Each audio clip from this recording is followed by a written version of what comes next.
If you're a founder, marketer, or creator, you need the best AI tools for the job. That usually means ChatGPT for writing, Claude for strategy, Perplexity for research, image generators for creative work, and video tools for content production. The problem is that stack gets expensive fast. But honestly, the bigger issue isn't even the cost. It's the constant tab switching, copy-pasting context between tools, and rebuilding the same workflow over and over again. So in this video, I want to test whether one platform can actually replace all of that.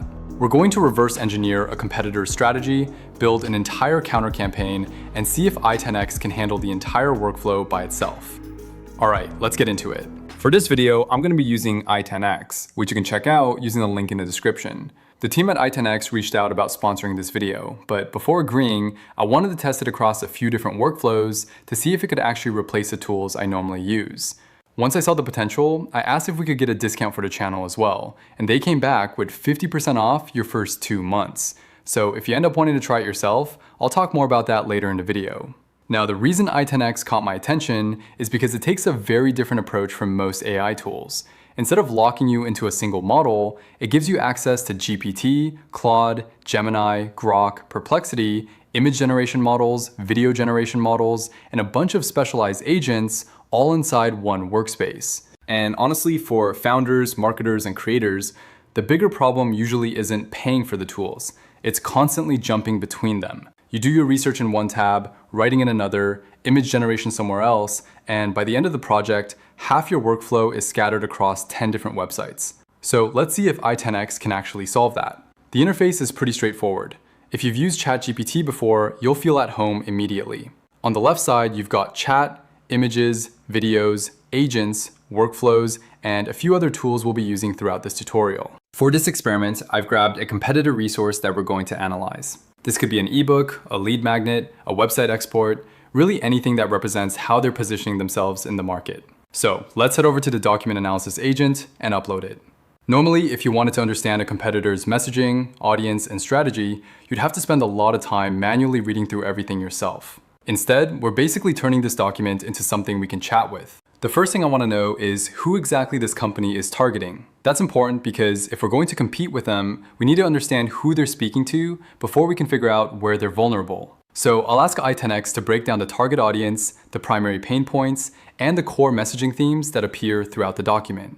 Okay, this is interesting. Right away it's identifying a few recurring themes. They're heavily focused on convenience, automation, and saving time, which makes sense. But what's more useful is what they're not talking about. One of the weaknesses the AI identified is that they're spending a lot of time talking about features, but not a lot of time talking about outcomes. They're telling people what the product does, but they're not doing a great job explaining why that actually matters. Let's keep going. I'm also going to ask it to identify gaps in their positioning and opportunities a competitor could potentially use to differentiate themselves. And this is where the document analysis starts becoming really useful. Instead of manually reading through dozens or hundreds of pages and trying to piece everything together yourself, we're getting a structured breakdown almost instantly. Looking at the results, there are a few opportunities that stand out. We could position ourselves as the simpler solution, the faster solution, or the more results-focused solution, depending on which angle we want to pursue. For this example, let's go with the results-focused angle. Now we have something actionable.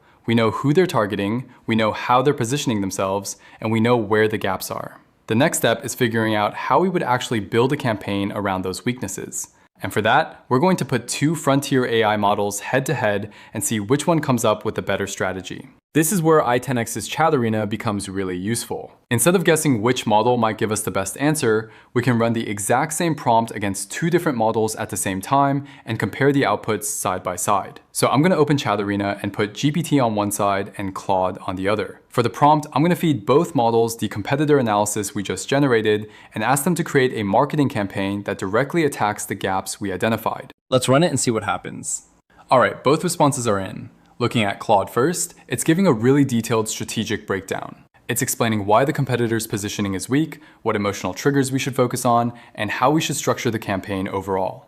Now, over on the GPT side, the response is a lot more direct. It's giving me actual headlines, hooks, ad angles, and messaging I could almost copy into a campaign immediately. Honestly, both are pretty good, but they're solving slightly different problems. Claude feels more like a strategist. GPT feels more like a copywriter. If I was trying to understand the market, I'd probably lean toward Claude. But if I needed to launch something quickly, I think GPT's output is a little more usable right away. What I actually like here is that I don't have to choose one model forever. I can take the strategic thinking from Claude, combine it with a stronger copy from GPT, and build something that's better than either individual output. And that's exactly what we're going to do. I've taken the strongest parts from both responses and turned them into a single campaign concept. The campaign angle is simple. Instead of focusing on features like our competitor does, we're going to focus entirely on outcomes and results. Now that we have the strategy and messaging figured out, we need the creative assets to actually bring this campaign to life. So let's start generating the visuals. For this campaign, I want a thumbnail-style image that immediately communicates the frustration our target audience is experiencing before introducing our solution. So let's head over to the image generation section. For the first pass, I'm going to use Nano Banana Pro. I'll start with a simple prompt describing a frustrated founder sitting in front of multiple dashboards, browser tabs, and analytics tools. Let's generate it and see what we get. Okay, that's actually pretty good. The composition looks solid, the character looks believable, and the overall message is pretty clear. You can immediately tell this person is overwhelmed by the number of tools they're managing. Honestly, for social media graphics, ad creatives, and landing page visuals, that's more than usable. Now let's try something slightly different. For the second image, I want a wider format that's closer to what we'd use for a YouTube thumbnail or a hero image on a landing page. This time, I'm going to switch over to Flux and use the same campaign concept. One advantage of having multiple image models available in the same workspace is that if one model isn't giving you exactly what you want, you can immediately try another approach without jumping into a completely different platform. Let's run it, and there we go. Comparing the two side by side, Nano Banana gave us stronger editing and consistency controls, while Flux produced a layout that's probably better suited for a thumbnail or marketing banner. So at this point, we have the strategy, the messaging, and the visuals. The next thing we need is motion. Let's take the campaign concept we created earlier and turn it into an actual video ad. And this is where I think the workflow starts getting interesting because we're not starting from scratch. We already have competitor research, campaign messaging, and visual concepts. Now we're just building on top of that. So before jumping into video generation, I'm going to head back into chat and ask the AI to create a cinematic video prompt based on the campaign we've been building. I want something that tells a simple story. A founder overwhelmed by too many tools, too many tabs, and too many disconnected workflows, eventually finding a simpler way to get things done.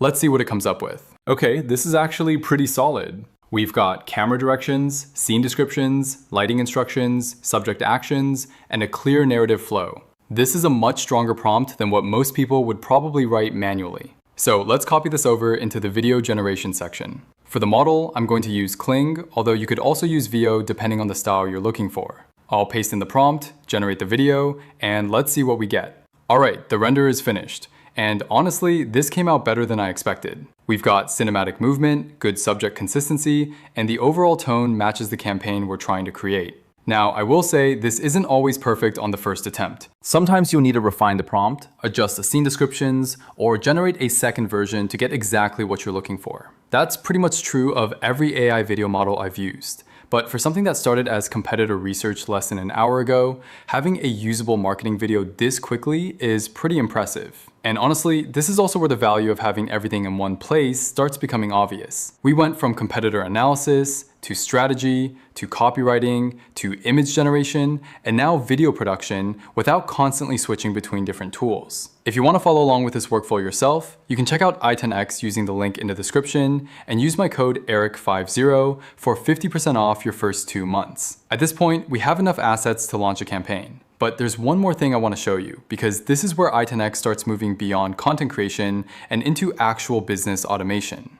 So at this point, we've already built an entire campaign, right? But one problem still remains. What happens next month when that competitor changes their messaging? Or when you want to analyze a different competitor?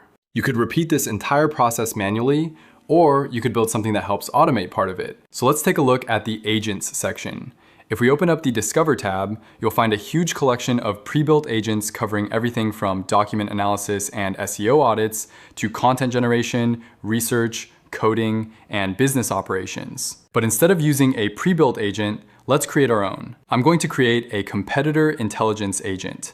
The goal is simple. Whenever I upload a competitor document, landing page copy, marketing brief, or report, I want the agent to automatically identify their positioning, target audience, strengths, weaknesses, and opportunities. To do that, I'm going to give the agent some instructions, define what type of output I want, and select the model that's going to power it. Once that's done, I'll save it and test it with another competitor document. Now let's see what happens. I'll upload the file and ask the agent for a breakdown. And there it is. Instead of starting from scratch every time, the agent already knows exactly how I want the analysis performed. It follows the framework we've defined and produces a structured report almost immediately. For founders, marketers, agencies, and creators, this is where things start becoming really useful. You're not just generating content anymore. You're building repeatable systems that can handle recurring tasks for you. And obviously this is a very simple example, but you can imagine extending this much further. Customer support agents trained on your documentation, research assistants trained on industry reports, internal knowledge assistants, sales assistants, and a lot more.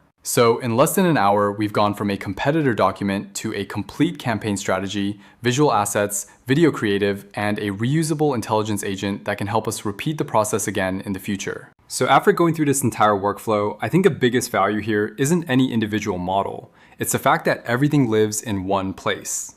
There was no jumping between 5 different subscriptions, copying context between tools, or rebuilding the workflow every time we switch tasks.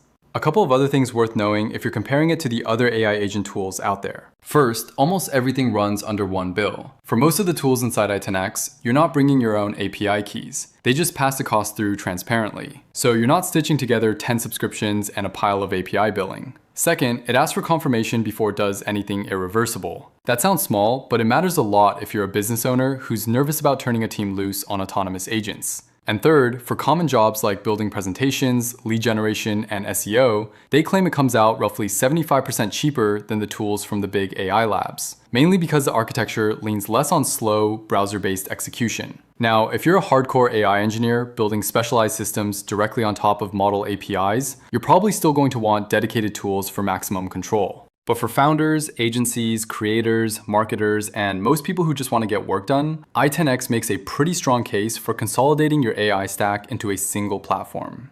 If you want to try it for yourself, I've got a link in the description, and you can use code ERIC50 to get 50% off your first 2 months on any plan. That's it for this one. If you found the video useful, don't forget to like and subscribe, and I'll see you in the next one.